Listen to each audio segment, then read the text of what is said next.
जय श्री राम। स्वागत है एक बार फिर से आपका अपने ही चैनल जेबी डिवोशनल। युद्ध शुरू हो गया है। कुंवर प्रताप बहुत ही अहम भूमिका निभा रहे हैं युद्ध में और पूरी शक्ति के साथ युद्ध कर रहे हैं। एक तरफ हमने देखा जयवंता बाई, जब उन्हें ये ज्ञात हुआ कि उनके समीप, महल के समीप सेना पहुंच चुकी है शम्स खान की, तो उन्होंने छोटी रानी एक गुप्त मार्ग से बाहर निकाल दिया है और अपने आप जौहर की तैयारी में लग गई। अच्छा, देखने वाली बात यह है कि छोटी रानी के निकालने के उपरांत उन्होंने ये भी कहा कि जौहर की जो बाकी रस्में हैं, अगर आक्रांत अंदर आ गए तो हम नहीं करेंगे, हम सीधा जौहर पर पहुंचेंगे। उधर हमने देखा कि रावत जी ने देख लिया है कि हाँ, प्रताप जी लड़ रहे हैं युद्ध। उन्होंने सोचा कि इसकी सूचना तुरंत बाबूजी को देनी पड़ी। अब यहाँ पर देखा जा रहा है कि किस तरीके से राजराणा बहादुर सिंह भी देख रहे हैं कि हाँ, लड़ाई लड़ रहे हैं, पता है, और उनको जगह जगह पे छोटी छोटी शिक्षाएं वो एड ऑन करते हैं। इस युद्ध से काफी कुछ सीखने को मिलेगा। पूरी नजर रख रहे हैं वो कुंवर प्रताप पे कि वो किस तरीके से युद्ध कर रहे हैं, कहाँ पर उनको मेरी आवश्यकता पड़ सकती है कि नहीं। तो हर किसी के जीवन में एक गुरु की आवश्यकता होती है, शायद वो यही। शुरू करते हैं एपिसोड 19 पार्ट 1।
यहाँ से लेकर ध्वज तक शम्स खान के सबसे अच्छे लड़ाके ढाल बन के हमारा रास्ता रोकने की कोशिश करेंगे और हमें भी तीर की तेजी से उनकी सुरक्षा को भेजना होगा।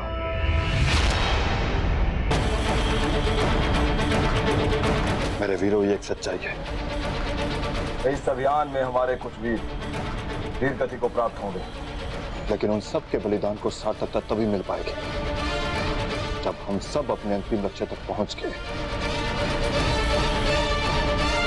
कीर्ति स्तंभ पर मेवाड़ का गौरवशाली झंडा फहरा देंगे। मेवाड़ का ध्वज कीर्ति स्तंभ पर फहराते ही हमारी सेना का मनोबल 10 गुना हो जाएगा और शत्रु का उत्साह धूल में मिल जाएगा। हमें शत्रु को पराजय का मुंह दिखाना है। हर क्षत्रिय के लिए शत्रु को पराजय का मुंह दिखाना गर्व की बात होती है। इस अफगानी झंडे को हटाकर मेवाड़ के ध्वज को फहराने का संकल्प मेवाड़ के हर राजपूत ने लिया है। राजपूतों की आन बान और शान कभी झुकने ना पाए, ये प्रतिज्ञा मेवाड़ के रक्त की हर बूंद में है। सही समय आने पर हर राजपूत को अपने देश के लिए देशभक्ति और मातृ प्रेम दिखाने का सही अवसर दिया जाएगा। कुंवर प्रताप, राजीराज, इस अवसर को पाकर हम भी स्वयं को गौरवान्वित करना चाहेंगे। हमने मासा से बचपन से ही हमारे पूर्वजों की वीर गाथाएं सुनी। हमारे परदादा श्री बाप्पा रावण, दादा श्री राणा सांगा की इस साहस की गाथाएं हमें बार बार यही कहती कि जाओ प्रताप जाओ और हर शत्रु को अपनी मातृभूमि से खदेड़ दो। आपकी शिक्षा, आपके आदर्श हमें अपनी प्रजा के और समीप करती है। ऐसा लगता है कि हम अपनी प्रजा को सारे सुख दें और किसी भी प्रजाजन पर कोई आश ना आने दें। कुंवर प्रताप, अभी वो समय नहीं आया है जब आप रणभूमि में उतरकर अपनी योग्यता सिद्ध करें। प्रजाजनों के हित और दुखों को हरने के लिए अभी आपको कड़ी मेहनत, संयम और धैर्य के साथ कई बड़ी परीक्षाएं देनी होंगी। हम कर सकते हैं दाजीराज। बस कुंवर प्रताप, हमें लगता है कि हमने जो कहा वह आप समझ गए होंगे।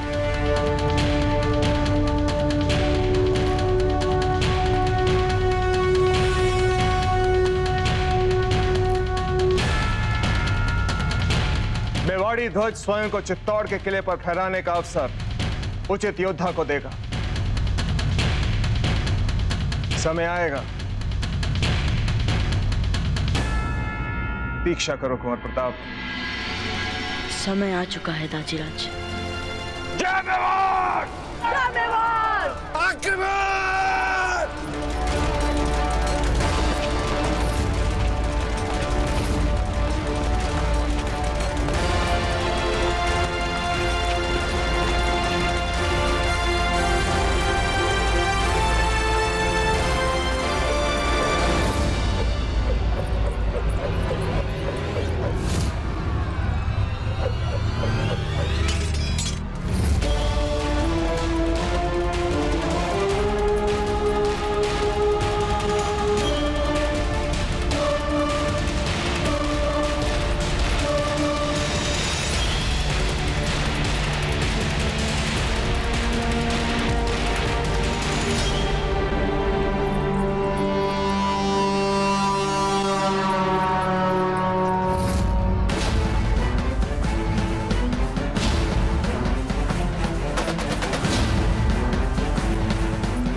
देखो, ऐसे तलवार चलाओगे तो प्राण तुम्हारे जाएंगे और हानि मेरी होगी। अभी ऐसा लगता है कि तुम और तुम्हारी तलवार ये दोनों अलग अलग हैं। तुम्हारी तलवार में तुम्हारी भावना नहीं, तुम्हारे मुंह पर और आंखों में अफगानों के लिए गुस्सा उबल रहा है, लेकिन तुम्हारी तलवार निरपेक्ष है। और ऐसी निरपेक्ष तलवार रणभूमि में तुम्हें बलिदान करके किसी और के साथ आगे चल देगी।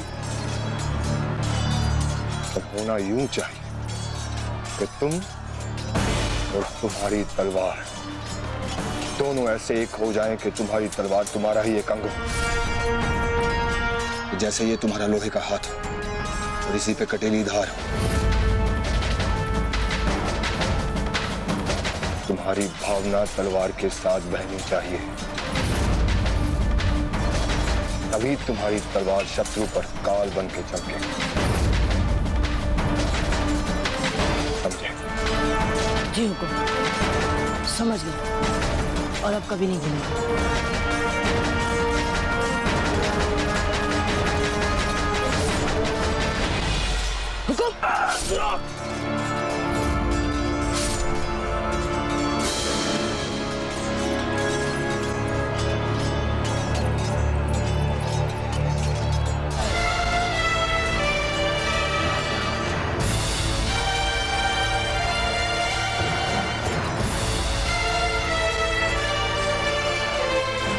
चलो।